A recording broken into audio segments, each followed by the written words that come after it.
that's where I broke it down and I said, you know what, intelligence is the ability to make decisions, and our lives is just a series of decisions that we've made.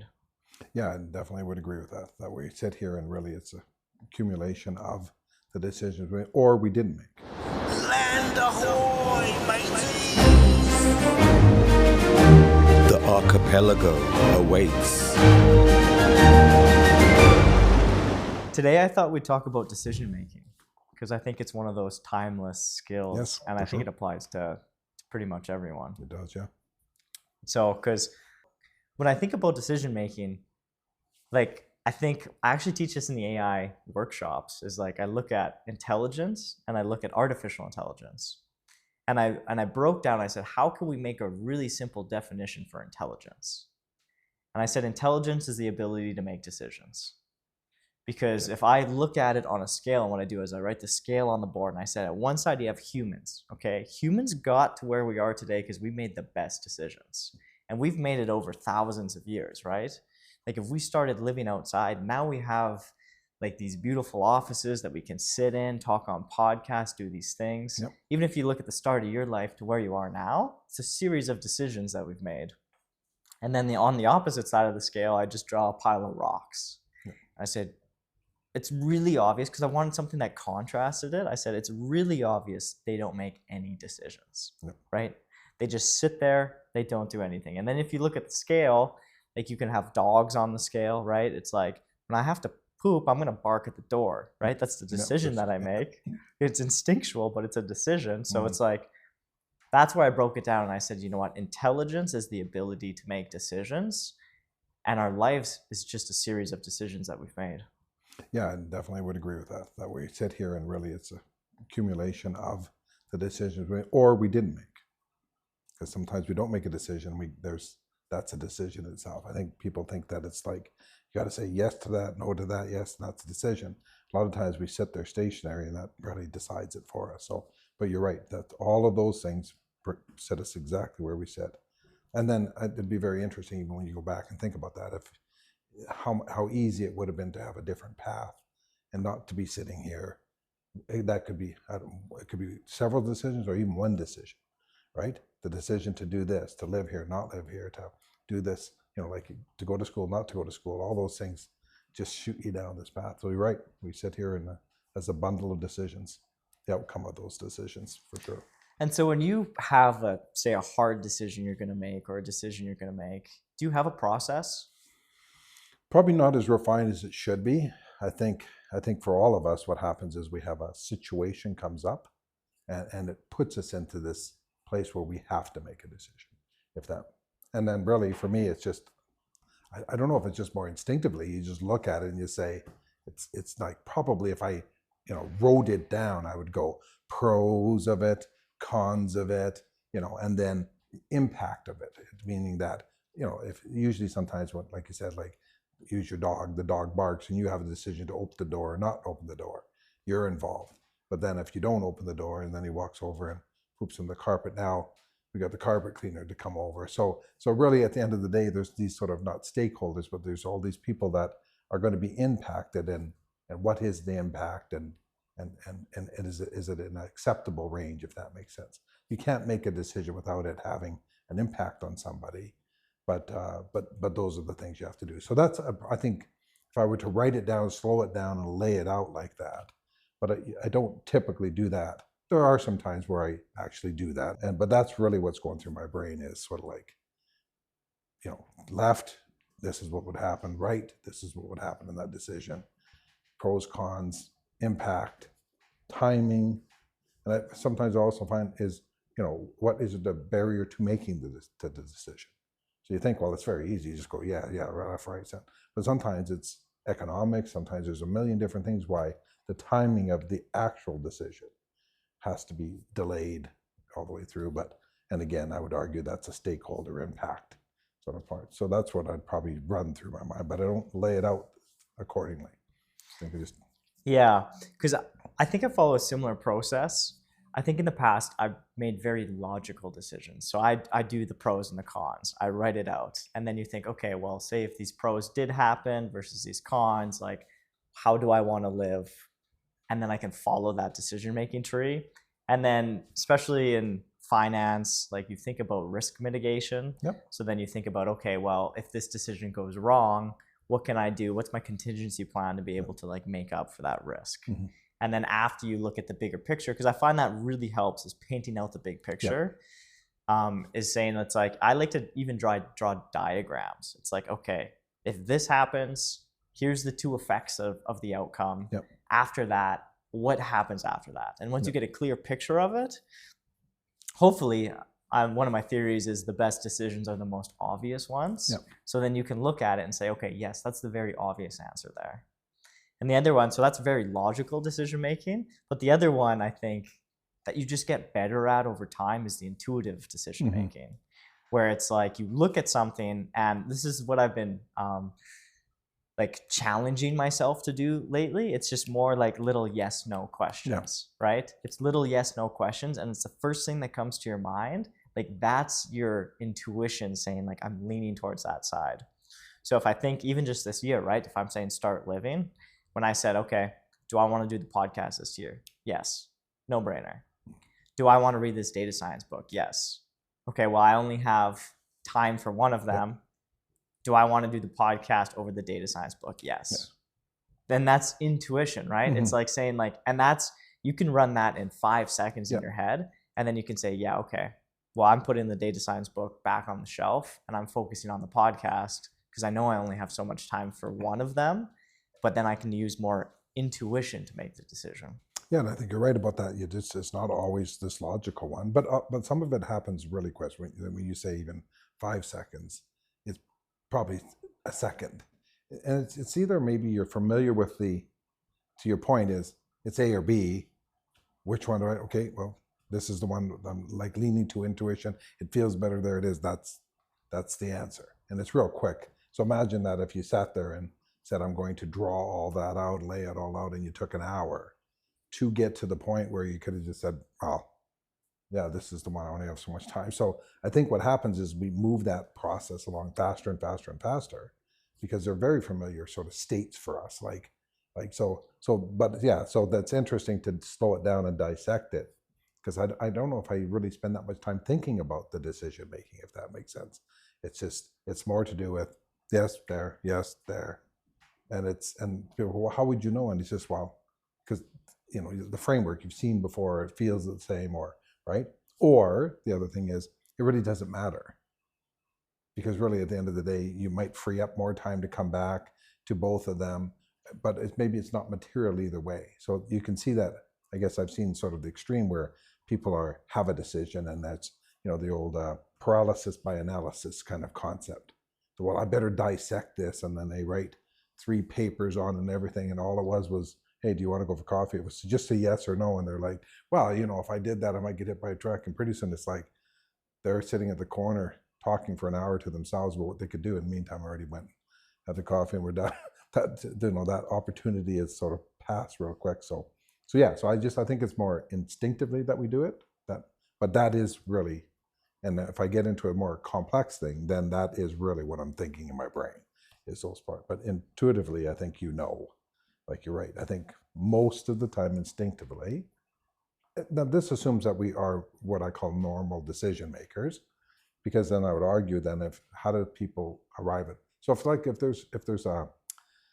there's a parallel universe where you don't arrive here in the state you are today and that you arrive at the opposite, the worst thing that you could think of, what happened to that? So if you think of West version 2, and I don't know, let's say you're homeless on the streets, I don't know, so what happened on that decision-making tree that led you to that?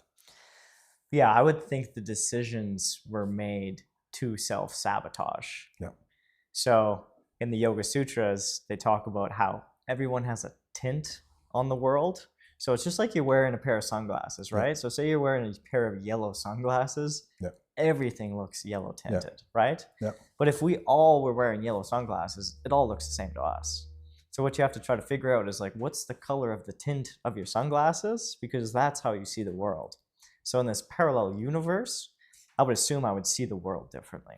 Right. And in that world, that's what would make me make those decisions. But then if I could see the tint on my own lenses, then I think that helps me correct the decisions that I want to make. Or in that case, maybe those are the decisions. Yeah, that's interesting because I guess if we, how self-assessing of the tint are we and capable of that? Because I would argue that we see a lot of whether it's drugs, alcohol, homeless. So then it's very interesting that they just are not seeing the tint, I guess, and then they sit there. So it always begs the question: how do you know that the decision you're making are the quote right ones? Not right ones as in left, right. It's a very distinguishable, like, but just even for ourselves. So it's in other words, are you confident and competent in your decision making, and who defines that? Like so it's very interesting. Yeah, yeah. Because when I'm thinking about analysis by paralysis, Yeah. the thing that comes to my mind is an old saying that you bring up quite a bit, and I'll let you elaborate on what it means. Are you serving multiple masters? Are you serving yourself? So do you want to elaborate on what that means? Because then in my world, I have some examples of when I was serving the wrong master, and that made me to made the decision so much harder. Yeah, I think sometimes to your point is that like when we come to this sort of the why in the road, the decision, you think, well, let's just go left, go right. What's the big deal? But in our back of our brain, we could be serving a tremendous amount of masters. And the masters could be our fears, our egos, trauma from the past, all these things that are actually there. And you think of your free will to make the decision. When in fact, I'd have to say it's the choices you've made in terms of the relationship with those masters that are actually guiding your decisions, right? So I like to believe that everybody, that when they arrive to wherever they arrive, you could say, well, it's just random, like we always have this, especially like as an example, if you see somebody homeless, the first thing people say is, well, broken family, they must have had this. They always have this idea that it's automatically that's the case, when in that they could be serving a different master, right? So, like I said, like the egos, like selfishness, a million things that those masters could be, and you don't realize, but that's what's leading you and pulling you and making. So when you make that decision, then you're like, how did I get here? But really, what it is somebody else is steering that, and you don't realize it. So, and maybe you realize it later on, maybe with therapy, maybe with self, assessment, self-discovery, you realize the path you're on, if that makes sense, and you can adjust that. But there's some people that never adjust it, and that's just where they sit, right? Yeah, because I think of one that's really obvious looking back for me, but was really hard to make in the moment. It was my third year of university, and my 2 summer interns before, I was in accounting. So I was doing accounting internships in my hometown, and I know I didn't want to go back for a third summer. Like I just knew intuitively. If I did the little yes, no intuitive thing, it was no. I knew it was no. But what was difficult is the master I was serving was the perception of what I thought the other people had of me, right? So they were reaching out to me. They said, hey, if you're coming back, we'd love to have you back. We just need to book some tickets in Banff for this summer. We'd want to take you to a conference, right? So it was like they're really welcoming. So then on my side, it was really hard for me to say no because of how I thought they were perceiving me. 100%. So then I wanted to say yes because I know they would be happy and they would be welcoming. But in my mind, saying no, I think was almost me saying no, actually, I don't want to spend time with you. When in reality, it's no, I want to try something new. Mm-hmm. I want to go down a different path. But in that moment, intuitively, it was no, I want to go try something new. But the master I was serving was someone else's perception, and that made the decision really hard. Right, and let's just say that, just for that example that you said, let's say that you continued on the path of serving that master. Where would it take you? And more importantly, do you believe you would be sitting sort of in the parallel sort of spot? It would be completely different. But completely different, right? 100%. So you can see that it's almost like, and the easiest way for people to understand what we're talking about in one sense is, it's hard sometimes to digest, well, how do I know what I'm serving? But let's just say it was different. Let's say you were sitting there and we grabbed Johnny, walked by, and we said, Johnny, every decision that Wes is contemplating, you're deciding for Wes. So left, go right, left or right, Johnny, we'll go right. So pretty soon you're going, and now it's obvious as we go, if we proceeded through the day with Johnny, you'd go, this is ridiculous. Who the hell is Johnny? And look where he's taken me. This is not where I want to go. But that, we don't realize that's how sort of pronounced it is inside it. But it's in our wiring, it's in our sort of behavior set, it's in our mindset. And sometimes we're not even conscious of it. And it's actually leading us to this. And actually, I would argue, impairing us to getting to what I call a free decision making, and a decision making as close to free as we can, that allows us to be ourselves. And that's why I think sometimes, like when we hear about people on their deathbed and they look back over their life, they don't go, I wish I had $2 more, I wish I worked more. It was really more about, I wish I would have done this differently, or I wish I would have spent more time here. As if in that moment they had a choice, but something, either circumstances, perception that, well, I don't want to disappoint those people, so I better come back, or whatever the case may be. And so sometimes it's really this idea that, imagine you have left, like you're on a deathbed, and you led your life for Johnny. Because Johnny now, and you say, well, who is Johnny? He's been long dead. Where the hell is Johnny? You don't even know who Johnny is. And we did that we followed his sort of path, but it isn't your path. Then you'd go, well, why didn't I just go on the path for myself? Screw Johnny. But that's, and so the Johnnies in our mind are those egos, those fears, those traumas, those, like, all the stuff, the way we were raised, the way we did, all those things, right? And so for me, like again, and I think I've been very clear, raised sort of, I'd call it disadvantaged, not very strong economic world that I was from. Well, then to me, I didn't want to be sort of frozen or governed by that. I wanted to create a different life for myself, right? And but some people say, but that one's steering you. It's steering you to say that you want that freedom is important to you, that, exploring the world's important to you. And that's really, whether you realize it or not, that is governing and helping you direct that, right? But I'm at peace with that, Johnny. He seems to be doing okay. So, well, exactly. That was the thing I was going to say. It's like, if you know that you're making the decision for that, because I think if you don't know the master you're serving, and you're making these decisions, I think you can look back on that and you can say, you know what, I was making the best decisions, I just didn't know it. 100%. But I think if you look back and I said, okay, no, actually for the third summer, I went back to the same internship. The fourth summer, I went back to the same internship. I got the full-time job afterwards, but I knew intuitively with my yes, no's that I didn't want to do it. I think that's when you look back and you said, you know what, I didn't make the best decision in the moment. I knew there was a different path and I chose not to take it. 100%. Or I chose to serve that master. And that master takes me wherever Johnny takes me. And there we sit, right? And the problem is, if that, it's one thing if it's one quick decision in a day, but the Johnny example, by first hour, you'd tell Johnny to get lost, or even the first 10 minutes. But if you did it for a year or 2 or 3, then there'd be a lot of resentment toward the Johnny into that.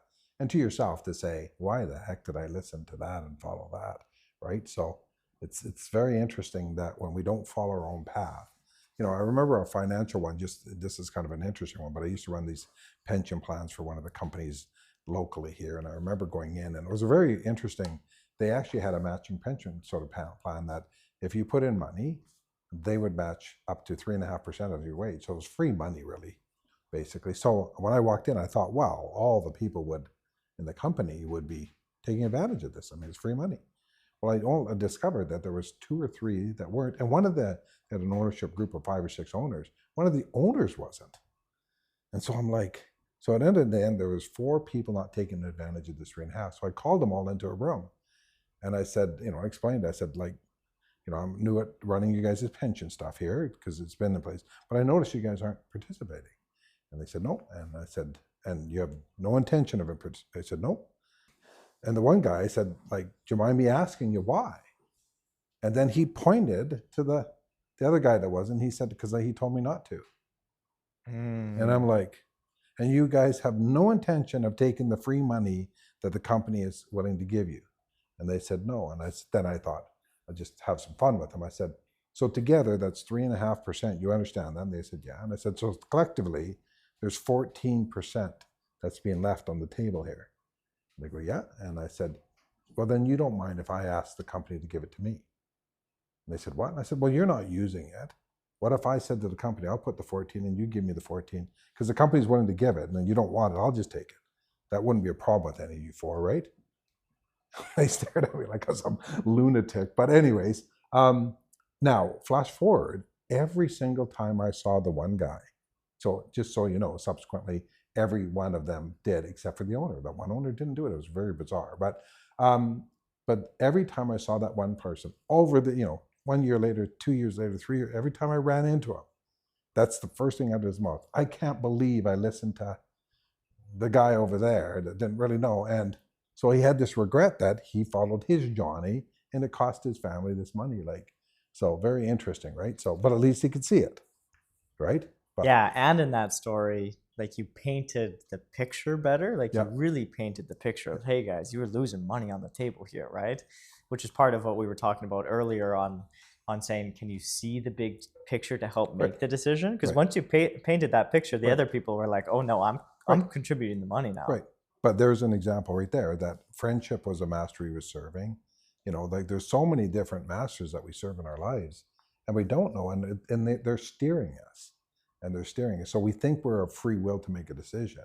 But in fact, a lot of times we're being overridden by this sort of master that says no, For me too, like, I look back on some of the decisions that I've made, is that I underestimate the impact of what the outcome of the decision actually has, right? Like, just taking action. So one that's like obvious that I look back on, and it's weird to say out loud because I think a lot of people would look at me and say, duh. But it's like proposing to my fiance. It's like we were together for 7 years, and in my mind it was like, well, no, I want to be with her for the rest of my life. Like, we could get engaged, we get married, like, sure, we can go down and do the things, but in my mind it was like, no, it's like I'm planning on just doing it anyways, right? So the decision was to propose, but then the decision kept getting pushed back because in my mind it wasn't a big impact, Yeah. But ironically, so then I decided, I'm like, you know what, like, let's do this, let's go look at rings, let's go through the process. And that was a hard decision by itself because I had no idea, never looked at rings in my life before. I had no idea what I was looking at. So then it actually comes and I do it, I propose, and then all of a sudden it's like we're having conversations we've never had before. Like, it feels like we're in this honeymoon phase after like 7 years of being together, right? It's like just the impact of the decision. It's like I underestimated, and if I knew it had that impact beforehand, I would have acted sooner. So I think it's like we push off these decisions, or we wait to make the decisions, or not making the decision is a decision. But I think a part of it is you underestimate the impact it actually has on you afterwards. And then it also opens you up to new decisions, right? Because then we're talking about, where should we get married?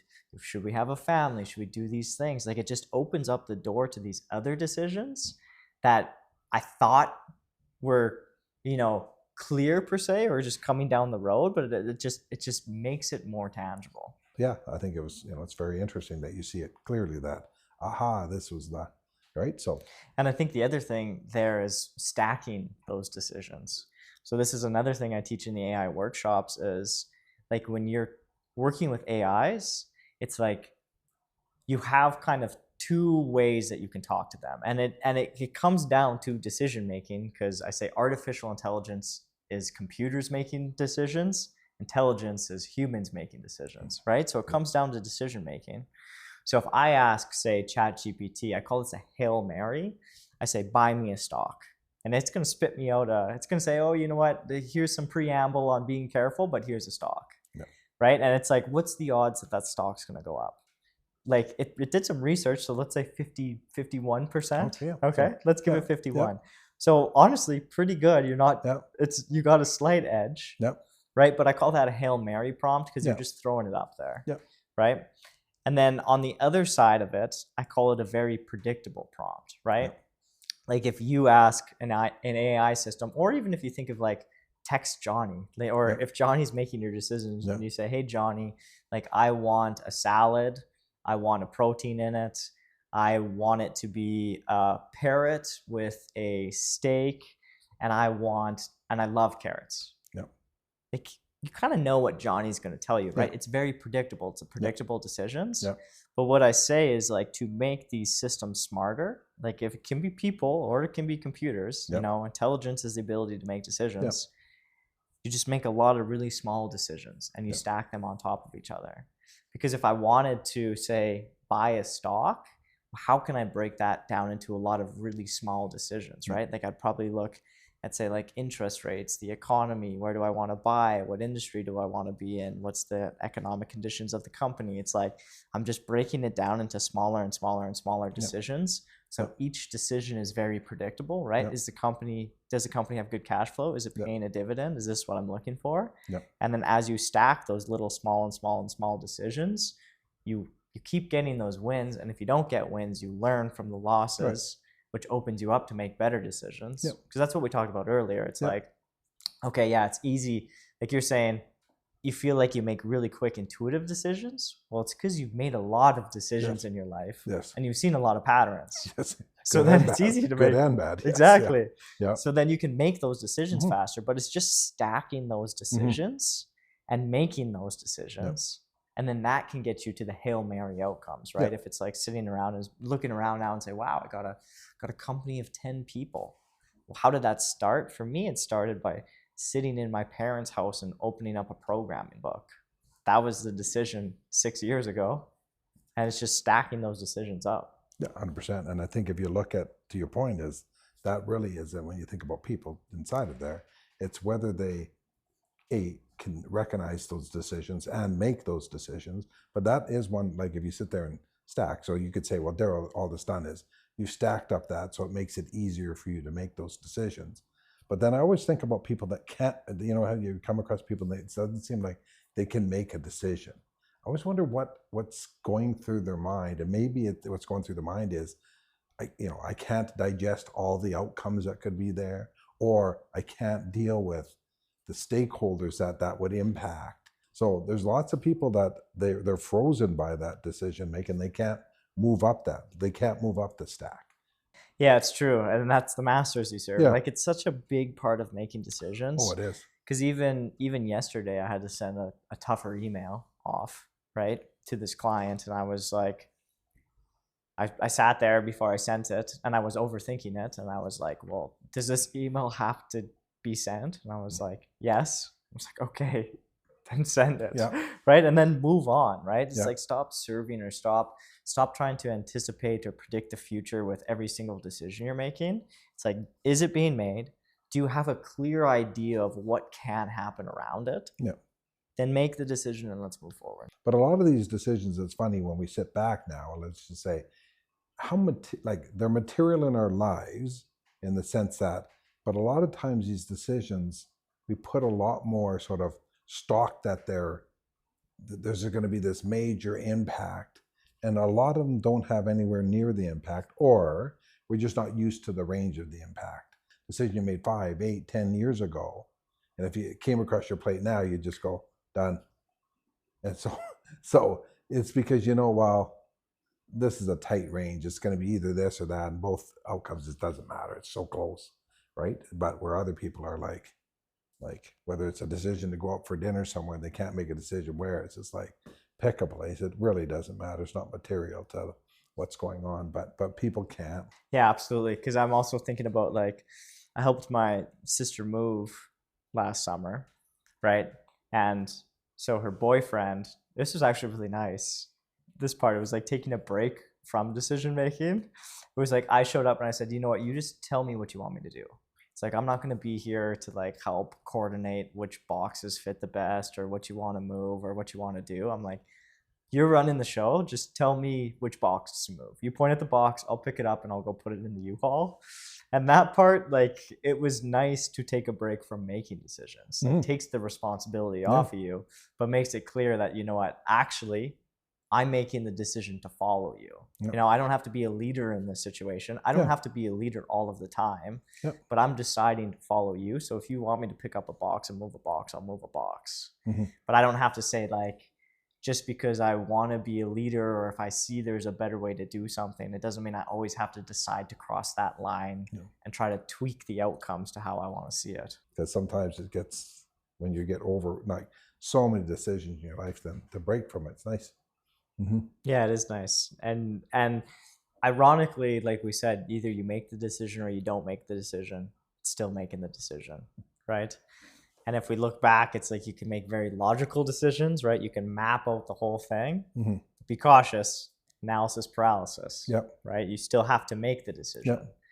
And then you can have intuitive decisions, because that's the one that I've been playing with lately, the quick little yes no's and then take action, right? Yep. That's my theme for the year, little yes no's, take action and Yep. see where it leads me. Yeah.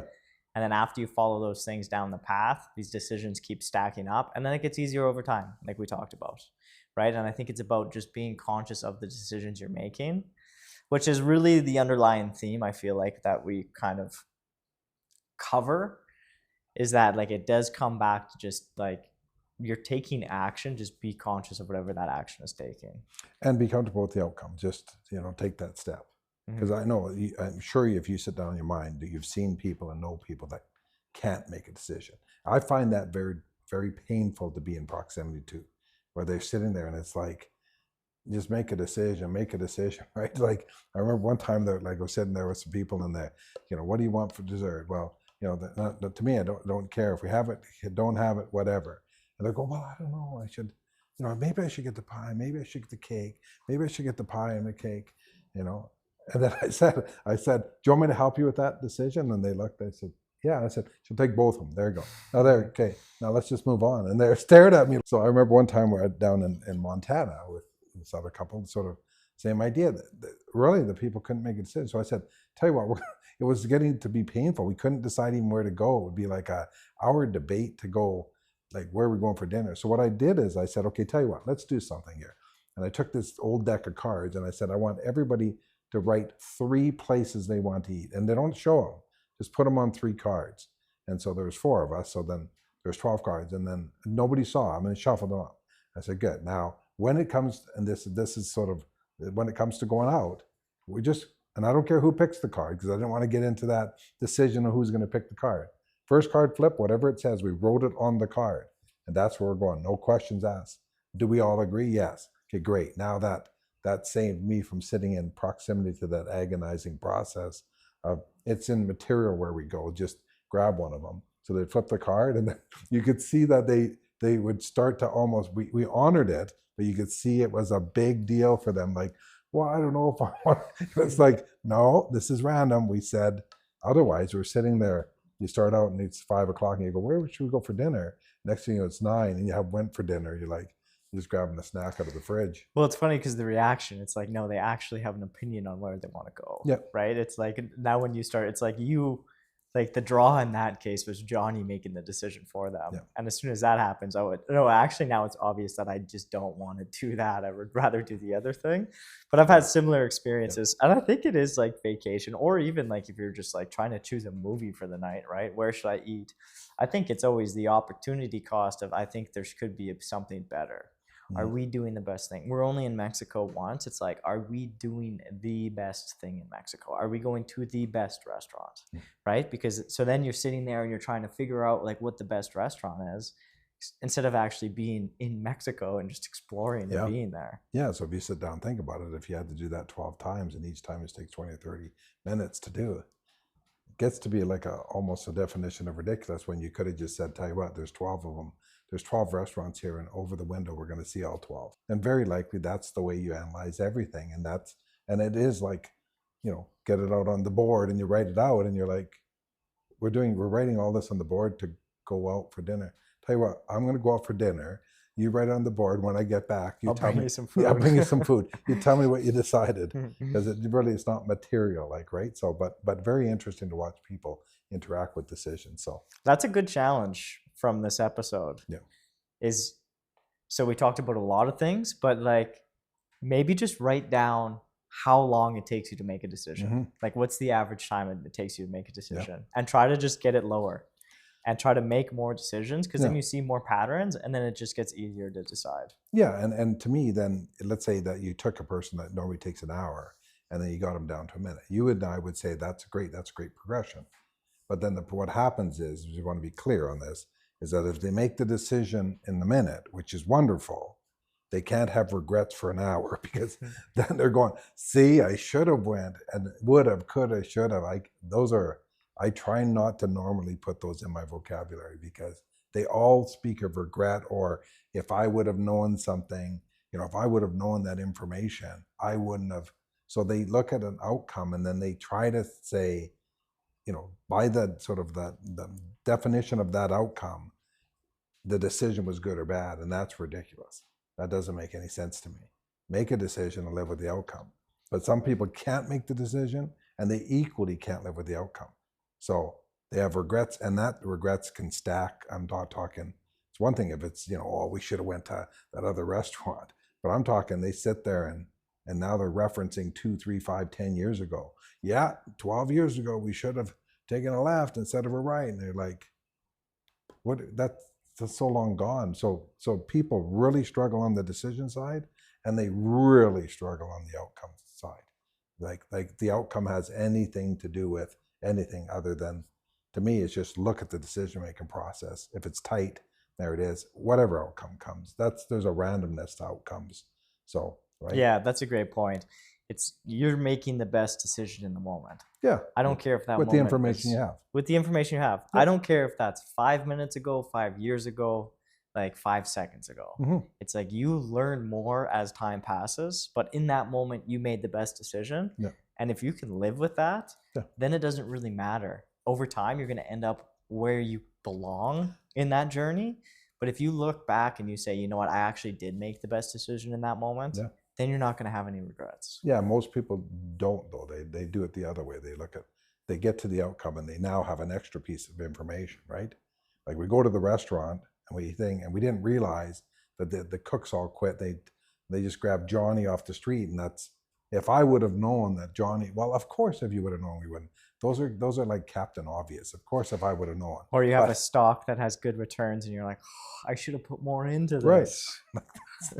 You hear this stuff and it's just like I stare at them and go, decision-making process is horrible, but worse is outcome-driven analysis. And especially if you use a woulda, shoulda, coulda, then it tells me you don't understand the decision-making process. Make the decision, outcome is whatever. So if you ever play, like you're staring at a thing on the wall, you see the World Series of Poker, it's probably like if you play the No Limit Hold'em, it's probably the best sort of indicator of that. You have to make a decision with the information you have. And then outcome, which luck is involved and everything, it happens. Those are independent of each other, but I think it's correlated to each other. To me, you make your decision based on the information. Well, if I would have known I was going to lose the hand, I wouldn't have bet. I guess that's obvious. And if you would have won, you would have bet more. But so that it's very interesting how people do that, and they continually do that to themselves. And that's that they're serving this. There's a master they're serving that I don't quite understand, because I don't live my life that way. I make my decision. The outcomes are just whatever the hell they are, and good, bad, I'm indifferent. I will look back at the decision-making process quick to say, did I, with the information? Now, if I said what I'm realizing is the source of my information isn't where it needs to be, then I would change that source for future decisions. But I won't have any regrets of the decision or anything side, right? So, Yeah, and I think that's really important, is like factoring in randomness and luck. Because we had an incident in developing software, and we kind of sat down and we looked at each other, and we were saying, the employee was saying, well, should we write up a little document on this? Should we teach a team? Like, what should we do after this? And I looked and I said, you know what, I think this is a one-off. I think we shouldn't overanalyze what happened here. I think we made good decisions based off of the information we had, and let's move forward. Mm-hmm.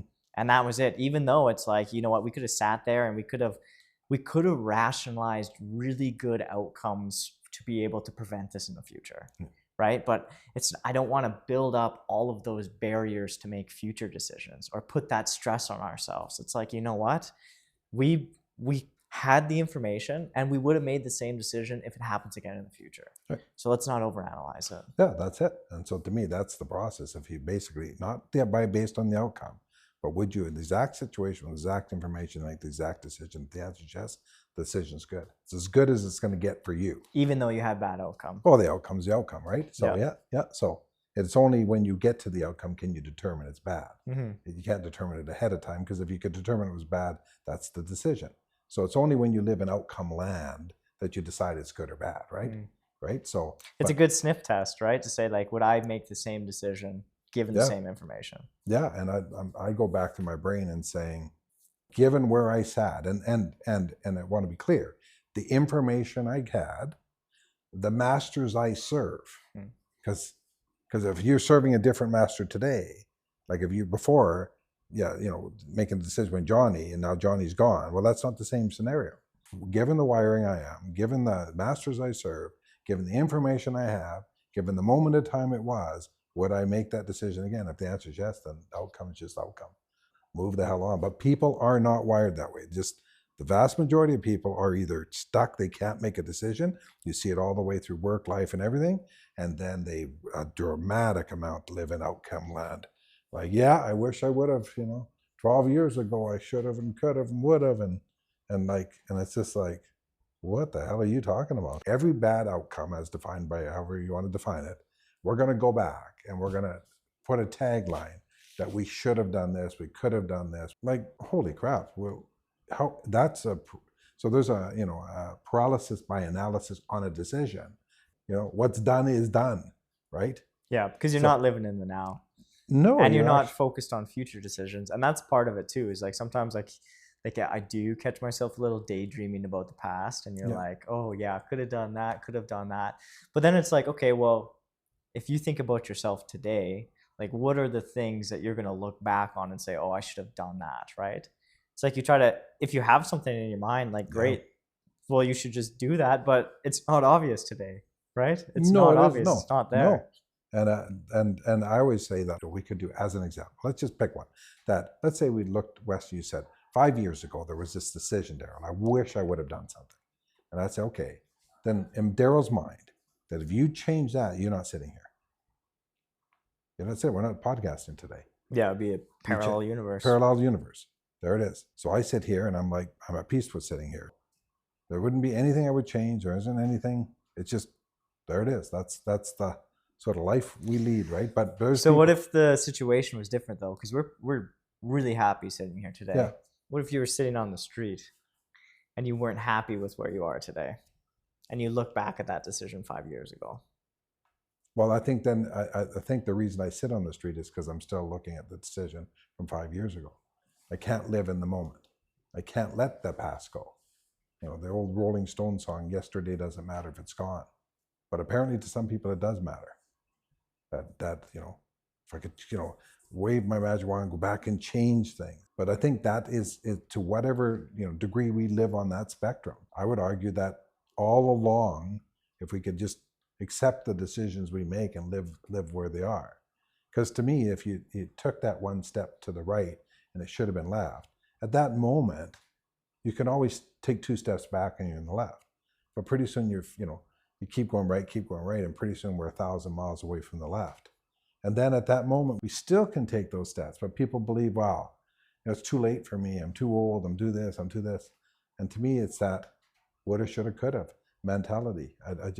I don't associate with it, so I have a very hard time understanding. And I think even the question that I asked is the woulda, coulda, shoulda, right? Because in that case, I said, what if you're not happy with where you are today? Change it. Or it's like, take 2 steps left and be happy where you are today, right? It's like, 100%. It's just, you could choose to be happy and then, like that's you said, a choice. Change that's it. That's a choice, right? The old saying by Shakespeare, nothing's either good or bad, but thinking makes it so. Change your thinking. Like we sit here, there's not a single day that goes by I don't believe them truly blessed to sit exactly where I am.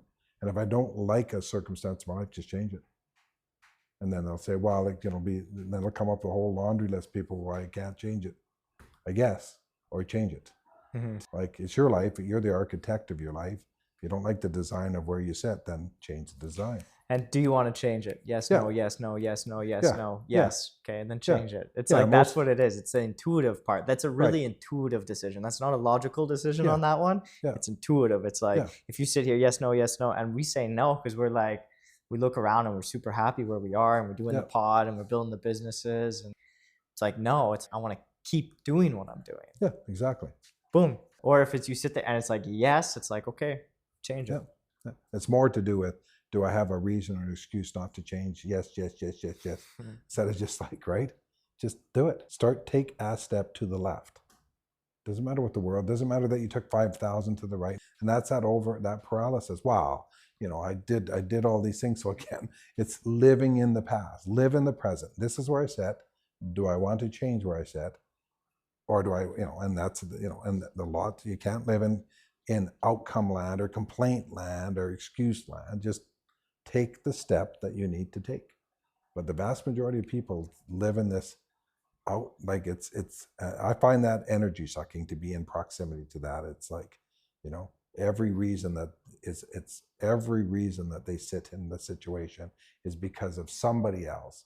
When instead of saying to your point you started, we are accumulation of the decisions we made. If we're serving the wrong masters when we did it, that's what we did. And if we're not serving those masters today, then our decision should be better from this point today.